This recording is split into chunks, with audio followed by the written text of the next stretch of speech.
Jessica, welcome to Dubai. How are you? What brings you to Dubai this time? Thank you so much for having me. I am thrilled to be here in beautiful Dubai. It's so opulent. It's so beautiful. It's snowing at home. Is it? And it's gorgeous pool weather here. So I'm just eating it up. Nice. And where is home? And what actually brought you from the snow to the sun? Yeah, well, I'm from Atlanta, Georgia, but I work in a global organization. I work at Honeywell. Our headquarters is in Charlotte.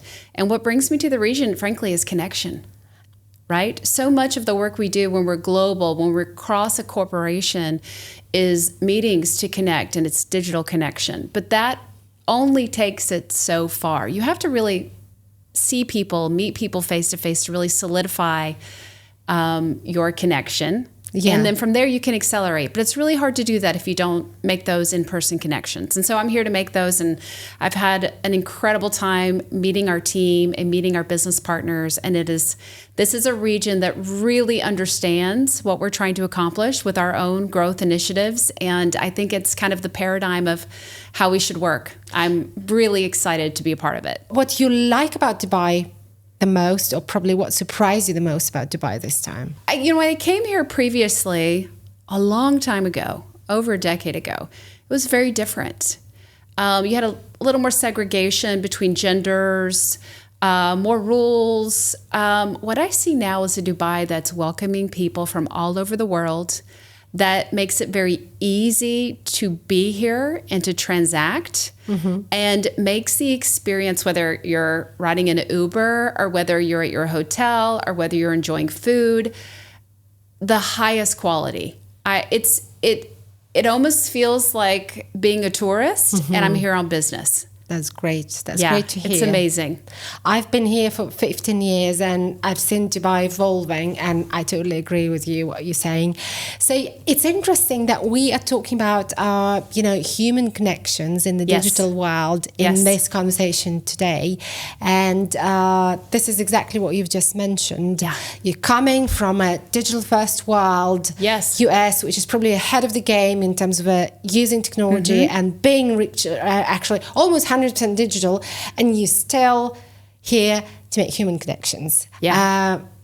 Can you tell me more about that? So can you tell me more about what inspires you to think in that direction? Well, I'm a technology growth executive. I have been for 25 years, and I love sales, and I thrive on connecting with others, and working with clients and my business partners is frankly my greatest joy. And over the past 24 years, I've been unpacking how we're engineered as people. How do we optimize that connection, whether it's on a global team or a nonprofit board that I might be on, or working with prospective donors or vendors?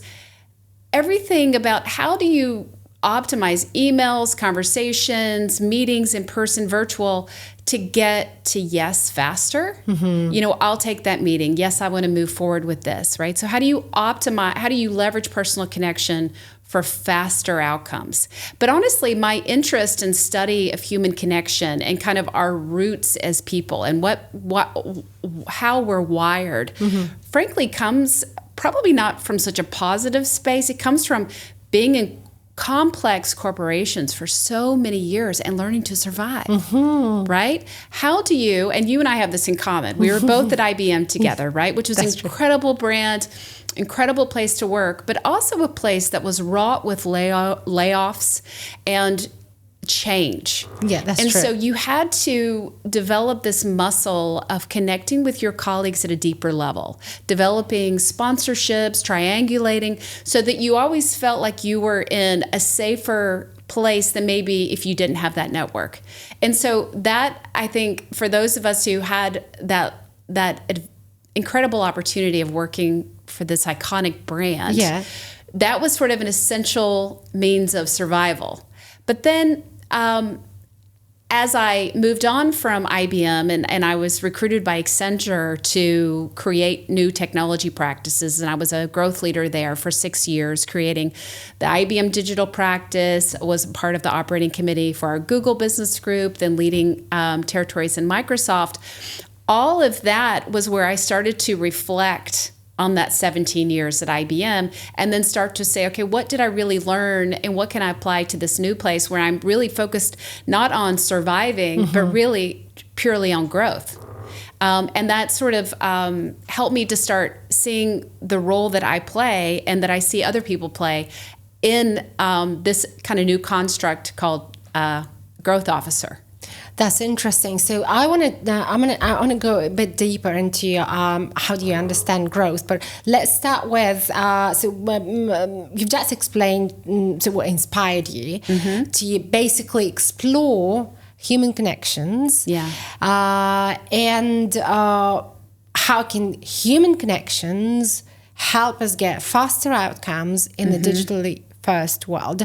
So, and I know in our previous quick conversation before we started filming, that you mentioned that you developed your own methodology, like you're the author of the methodology that is called Circles. And maybe you can sort of introduce that a little bit. Sure. Because that will give us an opportunity to move forward to you know, your understanding of growth. Yeah. I'd love to. And I'll say too that, you know, circles, you know, I talked about that reflection that was applied through my roles at Accenture, but it sort of crystallized into a methodology during the pandemic. And I'm not talking about the pandemic COVID. I'm talking about this pandemic of loneliness that we've been in, right? It's a real thing.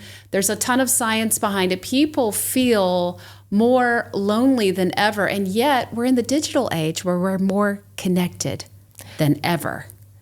Right?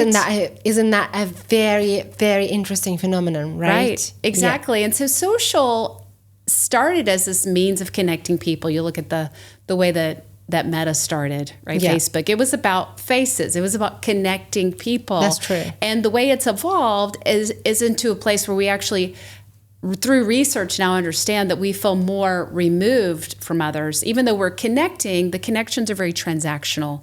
And so we're missing that deeper level of connection.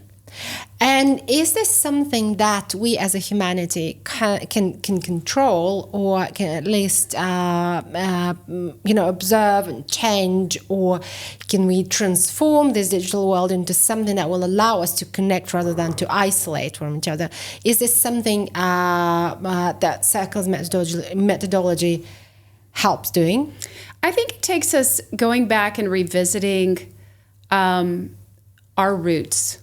Like if we go back to the very beginning, our mutual origin story, in order to understand how we connect today, we really have to understand how we connected in the beginning. Because the truth is that we haven't really had that long of a time to evolve. There's a great book by Yuval Noah Harari called Sapiens, A Brief History of Humankind. It's a fantastic book, and so many people have read it. And one early takeaway in that book is that unlike other species who have had millions of years to evolve, we know this because we find their fossils and we date the fossils, we carbon date the fossils, and we know that they existed way, way, way back. We've only really been evolving as Homo sapiens for like 200, 300,000 years. So, you know, lions by comparison go back like 2 million. Right? So we're a relatively new species. And in those early years, we were engineered to sense danger, and we were engineered to know how to survive. And while our today looks very different, we still have the attributes of those ancestors. And we are still hunter-gatherers. And we're working every day to feed our families and stave off threats. But, you know, we're still out slaying dragons, but they just look very different than they did to early man. And so for the entire history of our species, if we go back to that early space, we've lived in circles. And there's a lot of names for those, but they're communities, right? We lived in these communities where we were able to get our basic needs met. So circles, when we talk about the methodology, circles is really defining, or previously was really looking at social divisions. families linked by social, economic, religious, blood ties. They had a common culture, and they typically had a recognized leader. And those circles provided security, right, from predators, from the elements. And they also provided a place to get our basic need of connection met, because they provided community. And yes, connection actually is a biological need. When we don't have our need for connection met, we will tend to suffer from more disease. We have a higher fatality rate, or we die earlier, right? There are things that happen to our body because connection is actually a biological need. So with circles, what we do is we connect back to those primitive roots, and we say, how do we take those basic concepts of seeing the world through the lens of the person I'm talking to is thinking about security. They're assessing me. Am I a predator? Am I a threat? Or am I a friend? Are we the same, or are we different? And the reality is that when people have their basic need of food and safety met, they can then focus on others. So if we're focused on food and security and just like the basic need, and in a corporate culture, that means I feel very uncomfortable here. I don't know if I'm going to get laid off. I don't feel valued by my manager. Then we're focused internally. But when we feel safe, secure, loved, supported, then we can focus on others. And so it's that creating that corporate culture where people are thinking about others first. And then when we're thinking about others and we're connecting, then we are accelerating what we can do together. It's interesting. Yes, thank you for introducing that. I'm just curious to understand, how do we create those circles that give you those feeling of security, belonging, connection in a digitally first world, or let's say in an organization that is working as, let's say, mostly as a virtual organization, or organization that has got a lot of processes that moved into virtual world? That's a really good question. And I think it comes down to corporate culture, how we set culture. I mean, we're now starting to understand that when employees are happy, when they have a good experience, they drive better bottom line results. You have lower attrition. You have higher productivity. You have better interactions with your clients. Your clients love your employees because they're happy. People want to work with people who are happy.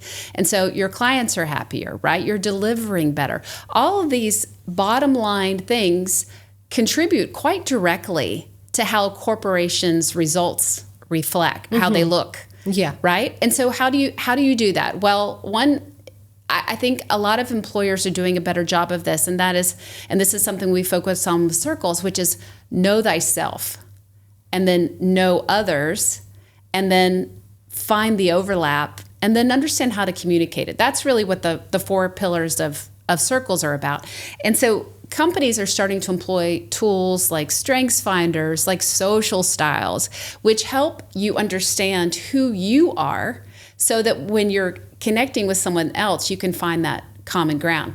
But there's a bigger picture of creating healthy cultures, which is about focusing on the employee. And the employee, that means doing things like not connecting someone's level with their role, connecting their level with the person. What can they contribute? Right? What are they capable of contributing because of their years of experience or the skills that they've acquired? Not, okay, now I have this role and I've sort of framed this role at this level, and so now you're here. No, it's about the person as a unique person with skills and talents, and that can be applied. And so it's applied at a deeper level if you have more experience and skills. So that's that assignment. But also just, and this is where, I think we'll dive into, what are the enemies of connection. AI is certainly something that helps connection and can also hinder. It can also be the enemy of connection. But AI is the place where, if used effectively, employees will have so much better experience with their corporation, because it eases the burden of finding the things that they need, creating help desk tickets, ordering their laptop, finding things about their corporate values, whatever. It pulls together that whole a body of content that makes up a corporation and what is accessible to an employee, and then removes the barriers for them to access it or get to it easily. So then they're optimized. Their time is not spent in the mundane looking for, oh, how does my 401k work, or how do I sign up for this, or whatever. We're looking at, okay, now how I quickly took care of that internal thing. Now I can focus on doing something meaningful with my day. What do organizations need to achieve now to be able to, to be able to adopt those, principles of creating human connections, being more connected within our cultures, organizations, but staying digital, if you know what I mean. So what do organizations need to change, adopt, remove, I don't know, to do anything with their structures and cultures to be able to use those principles of deeper human connections in a digital world? Well, I think, nothing replaces human connection. But the reality is that we are working in a digital age. And so every company has to be focused on employee productivity when it comes to the tools that they leverage, and allowing, creating environments where people, whether they're remote or they're in the office, they feel like it's equitable, right? They feel included. Yeah. So employee productivity tools and, things like we find with Google and Microsoft, like those suites are so important because they enable people to collaborate, to work together, to centralize their communications, and they ease the burden of being digital and not being physically present. But that digital connection does not replace the human connection. There's a lot of data on this too that says that how can we be, especially like during COVID, we were all digital, and so we saw people move more and more into that pandemic of loneliness, or move into a state of loneliness.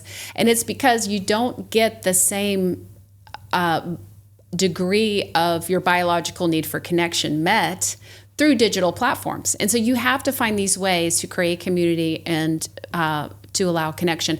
And then for me, being in a global role, like I can set a strategy, I can find the growth levers, I can create a plan, and I can start to execute. But it's impossible for me as a growth leader to be effective in what I'm doing without the buy-in of the people in the regions. And so for me to be able to travel to regions like Meta is so important. It is the catalyst for how we accelerate. You can create the framework, you can create the strategy, you can do all the work, but the actual, where does it catalyze and where does it accelerate? It actually happens in the region. What, if we make it a little bit more specific and tangible, what does the on-the-ground communication with the real person gives you? What does it give you compared to if, for example, you were having, let's say, a Zoom call, like on a daily basis, even, for example, discussing some probably more of a personal stuff, understanding, doing some exercises, doing some online activities that will help you to understand the team that works on the ground better. So what is it compared to? I think it has to do with structure. Where we're working digitally and virtually, or even hybrid, we're working from a calendar that says this meeting is booked from this time to that time, right? And we typically have agendas for those meetings. We want to make the most use of people's time. People are on a tight schedule. When you're in region, you have a little more bandwidth to sit down and have conversations about people, the things that they're passionate about, their strengths, the things that they're challenged with, and you can just have a deeper conversation. And like for me, so it's, when I'm meeting in the region, I'm not gonna, you don't walk into a room and then just jump in cold. Like on a conference call, you do. You come on, today's agenda is this, we have so-and-so on the call, this is what we'd like to accomplish today, so-and-so, would you please give us an overview? Then we're going to dive into it's very structured. But when you're face-to-face, you're sitting across from someone, you have small, sometimes short opportunities to say, oh, I saw that, you also worked at IBM, or I see you've broken, this happened to me today. My colleague had a ski injury, right? So as we're walking down the hallway, we could talk about, well, tell me how that happened. Like, where were you? And then I learned like what country he's from and like how did he make it to Dubai? And you have these periods of transition from the coffee maker to the room, or the room to the exit, or even as you're sitting down and you're getting settled, where you have this opportunity to connect. As I always say, little things are big, right? So they make such a big difference. They really do. Yeah. Seconds of time asking or having some curiosity about the person across from you make the world of difference in how you're going to work together over the next year or two. No, that's an amazing, topic to go deeper into, because it's interesting also that you're a tech growth leader, right? So you basically, your key focus, your core focus is, technology practices. You need to be able, you need to promote those probably, forward-thinking tools. Oh, yes. That help organization to be more efficient. That's yes. right. But at the same time, we're talking about simple things that are not linked to any technology, right? And That's true. They still stay through the years and through all the digital aging. So it's thanks for sharing those specific examples. And in your opinion, is this technology or is this something else that actually challenges people to build those human connections in the world that we're living? We're talking the current era, not overall, but do you think, is it more of a technology, or, people don't want to take efforts? No, I think it's a great question. I think that technology allows us the opportunity to not get out of our comfort zone, right? If we were connecting, if we were living in a community, a small community, maybe it was, in a tribal type thing, you have to have those relationships. You have to make those relationships work. You depend on each other. You support each other. And when we're working in a technology environment, it's very easy to go back to that lower level of Maslow's pyramid and just focus on your own safety and security or your own needs, right? It takes a lot of effort to get, we're sort of engineered to just look at that. Like, are you a threat? What do I need today? And technology just makes it so easy to not push yourself up in the pyramid to say, actually, let me have some curiosity about what's going on with this person across the table from me. Let me ask the questions. Let me make the effort of getting connected. When left to our own devices, we will withdraw. We'll build fences. It's safer, it's secure, it's comfortable, right? When the reality is that we can't achieve the things, especially in the complex corporations that I've worked in, you absolutely cannot achieve what you are setting out to achieve without people. And that probably makes sense to kind of maybe frame this growth role, because it's a new role, right? That was my next question. Oh, perfect. Okay, yeah. But I mean, it's great. See, new growth leader in tech. Yeah. I can't help but think revenue and think sales when I hear the word growth. Yeah. If you could define it in a new angle, I would really, really appreciate that. Yeah. Well, the concept of growth leader is a new one. And it's a title I've adopted because there wasn't another title that described what I did. People that are growth leaders are Swiss Army knives, meaning that you understand all the functions that will allow you to achieve a goal. And in corporations, we do tend to define growth through revenue, but it's about what we're trying to accomplish. Are we trying to gain market share? Are we trying to achieve growth through launching a new product to market? Are we trying to achieve growth through partnerships? What is it that's going to allow us, maybe it's acquisitions? How are we going to achieve growth? And I've been thinking a lot lately about, traditionally, this function has sat within strategy.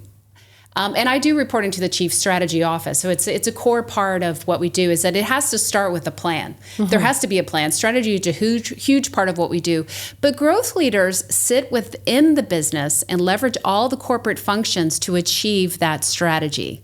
So if the corporation goals for strategy are set at 2 or 3% growth, then you're just saying, okay, what are the mechanisms for growth? So maybe it's we want to move into developing strategic partnerships, or we want to have inorganic growth through acquisition. Okay, fine. The growth leader goes then into the business and says, okay, how do I then enact a plan for growth using these functions that I have available to me? So you sit in the business, and the business is formed by people. And so a growth leader is really an evangelist. And the way I'm thinking about this role now and hoping to sort of shape the way people consider this role is that this is actually a people leader role. This is a people first role that has the objective of revenue growth, right? How would you define the people first, culturally people first leader? If you don't mind to elaborate on that. Well, if you want, growth leaders are always change agents because growth means new, always. Mm-hmm. That's been my experience. That there are people who will maintain the business and can nurture the business that makes up maybe the core revenue. But growth leaders are always doing a new thing. And if you're doing a new thing, you have to get buy-in. And so growth leaders find themselves playing the role of evangelist. There's so much evangelism and enablement that's required in order to have a people-first approach to growth. If you don't take the time to educate, to connect, to enable, people will not get on your bandwagon for growth, right? And what we do in my current corporation and what I coach people I work with into doing is you need to spend that time to educate people on where we're going, how we're going to get there, but also how do they use the platform that you're creating, because it's new, it has to be created.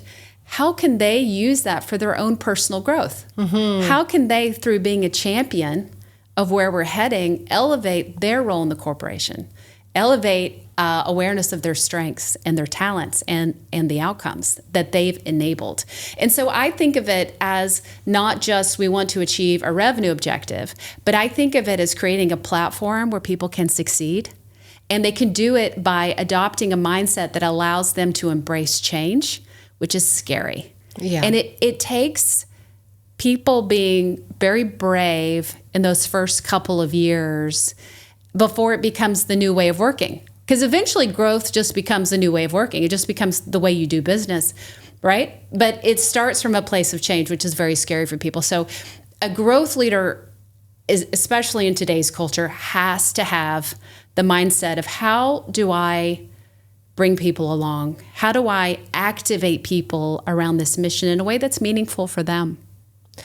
What is the biggest sort of challenge that you faced when having that conversation within the organization, like about the need and the necessity of turning towards the people and creating that culture where people grow within this organization, and that's how the organization grows? So what was the biggest challenge for you? The biggest challenge always in growth initiatives is getting people over the scary hurdle of change. And depending on the culture that you're, performing growth in will determine what you need. But in the organizations that I'm a part of, it takes leadership advocating and buying in and saying, this is the new way of working. We encourage you to get on board. It's an opportunity. Step into the opportunity. When you have that leadership culture set that you don't have to be afraid of this, it is going to be new. We're going to have to do things differently. We're going to basically make it up as we go. We're changing the tires on the bus as we're going down the street. It's very much a lean startup model. We're learning, we're testing, we're redeploying, and the cycle just continues and continues. That is a very uncomfortable place to be. So it means that the leadership really has to be bought in, they have to be your advocates. There has to be strong communications. Yeah. So if you're, for example, right now, the growth channel that I'm building is with strategic partnerships. Okay, you need, in order to do that, an evangelism engine, and this is where we get back to platforms. Viva Engage, right? You need your internal communities to understand what you're trying to do, and you need to elevate the people who have contributed to your success, right? So it's about the internal channels. If you're trying to tackle a new market, through growth, what you're trying to do is leverage marketing, right? You got to have those external communication. You have to create the brand awareness to where the first time someone's hearing about something is not when they talk to a person one-on-one. They saw it in the airport, or they heard it on a call, or it was part of a news article, or it's part of their daily feed on LinkedIn, right? So it's all about, there's this cultivation engine of enablement and education that happens one-on-one, but one-on-one is not scalable. So you need the internal platforms and you need the external platforms for communication, and then you need that leadership buy-in to create the momentum. Do organizations in general take their own employees' growth as a threat? Or is this the main sort of roadblock that sort of prevents from buying this whole concept of my employees are growing, then my organization is growing?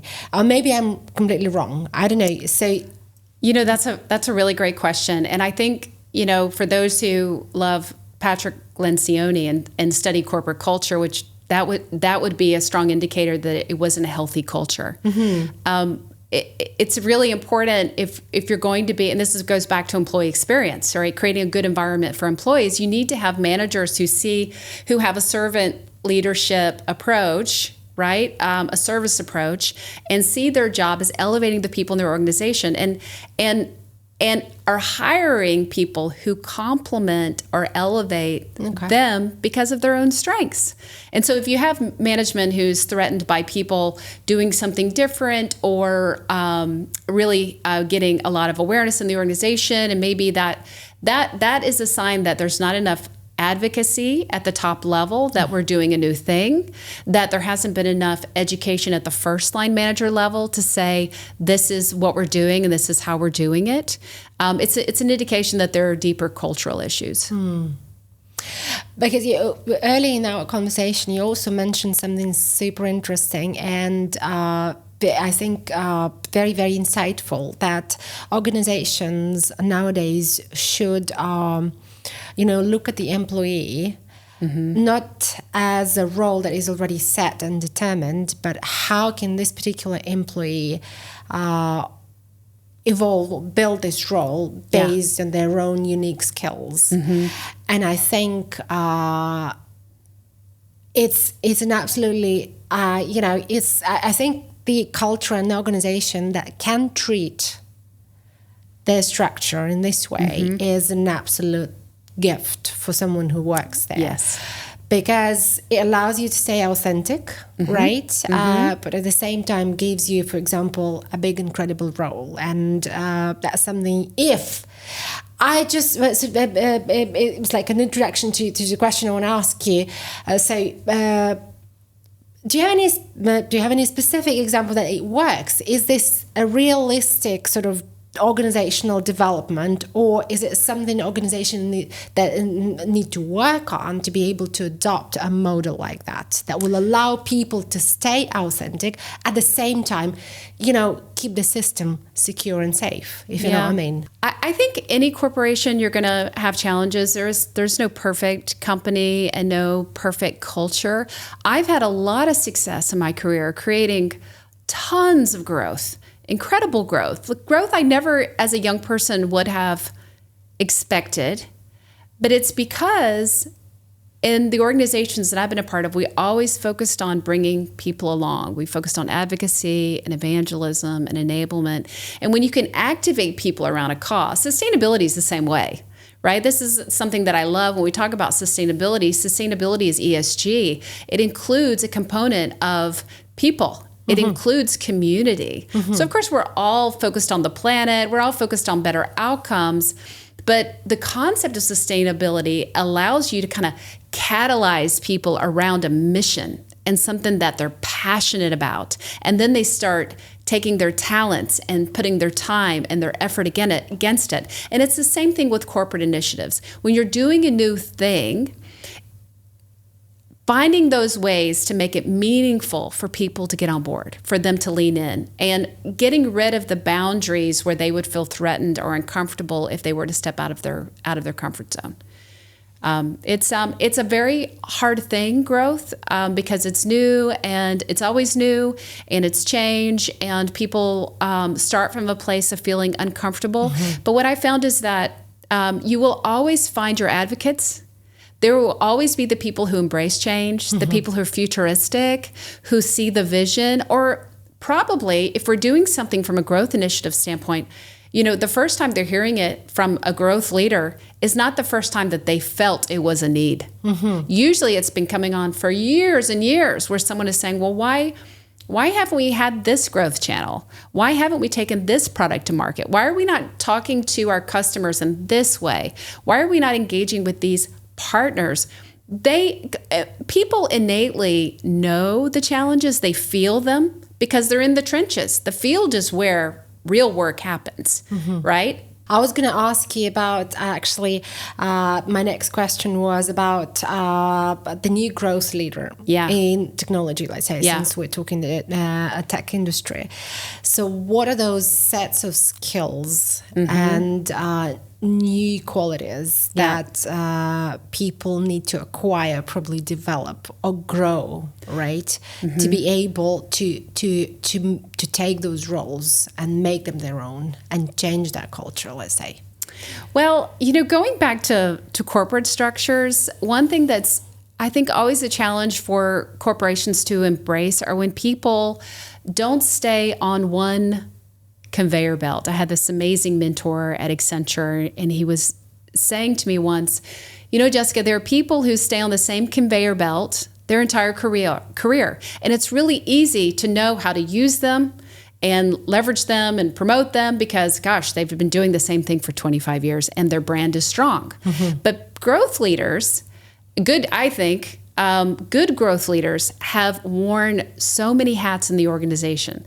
They jump around conveyors all the time. So while I started in corporate strategy and acquisition, I moved to partnerships, and then I moved into roles like marketing. Temporarily, I was a marketing lead for one of our businesses because that was where the growth needed to happen. If we looked at a growth leader looks across all the functions and says, okay, what's missing? What do I need to add, or what do I need to fix? Maybe my marketing engine is challenged. So if we're just talking like basic revenue mm-hmm. growth, you're looking at, how am I challenged on marketing? Am I enabling my people?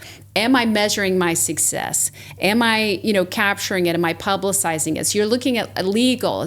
Are my terms favorable? You're looking at across the core corporate functions, and you're saying, what if I fixed here would drive the most short-term impact? And then what do I need to fix that's going to create a large, scalable organization over time? And that's kind of someone who's a Swiss Army knife. You have to understand legal.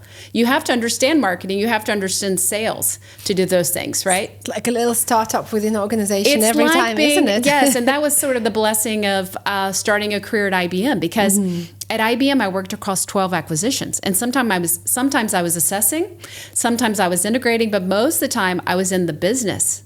So you were learning, okay, this is in order to achieve the synergy business case, we have to do these things. So maybe the problem that they have is they didn't have a business partner channel, and our way of going to market is business partners.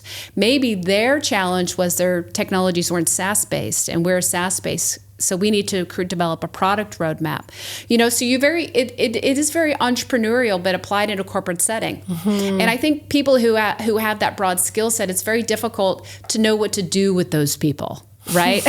That's right. How do they fit into that culture, Yes. right? Yeah. And from your experience, do organization actually, I mean, since we're talking growth and we're talking the new growth leadership, obviously there's a need for the role, and obviously it will evolve.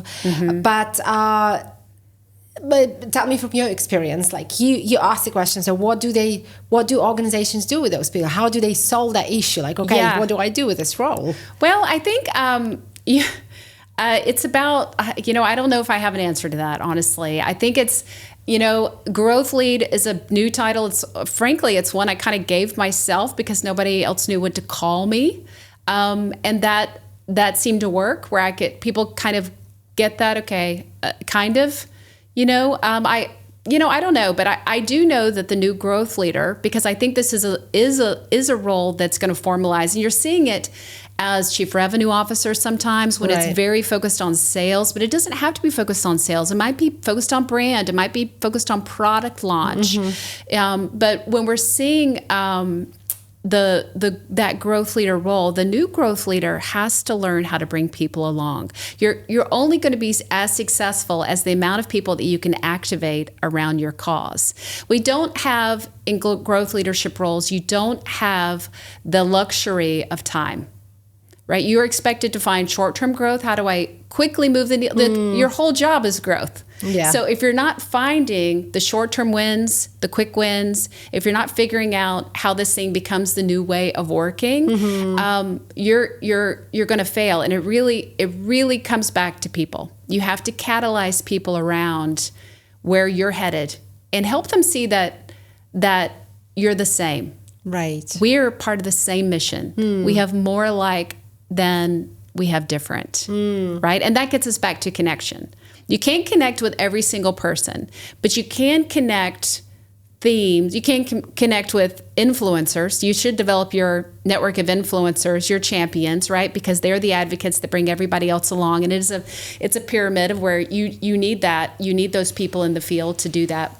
What trends do you foresee in terms of balancing between technology and digital world and human connection? So what trends would you name as something that will help us to either, connect us more or isolate us more? I think we're trending in a good direction, and I think we aren't, right? We aren't, in that we're moving from face-to-face engagement to more transactional motions. It's cheaper, it's faster, it's quicker. But again, we don't get that. We don't get the same results when we don't have a balanced correlation between the two.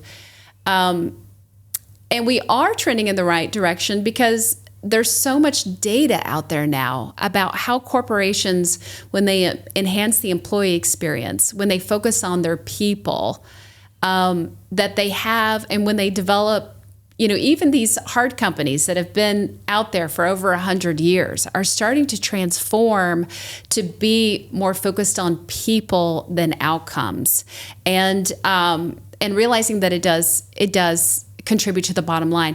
And so that is a good thing. We start to see people valued. We start to see people seen as individuals. And we start to see this notion that I love, Jay Shetty talks about in his book, Think Like a Monk. I love that book. And he has this concept, and I don't know how Dharma is defined globally, but in his book, he talks about Dharma as this beautiful intersection between someone's strengths and need.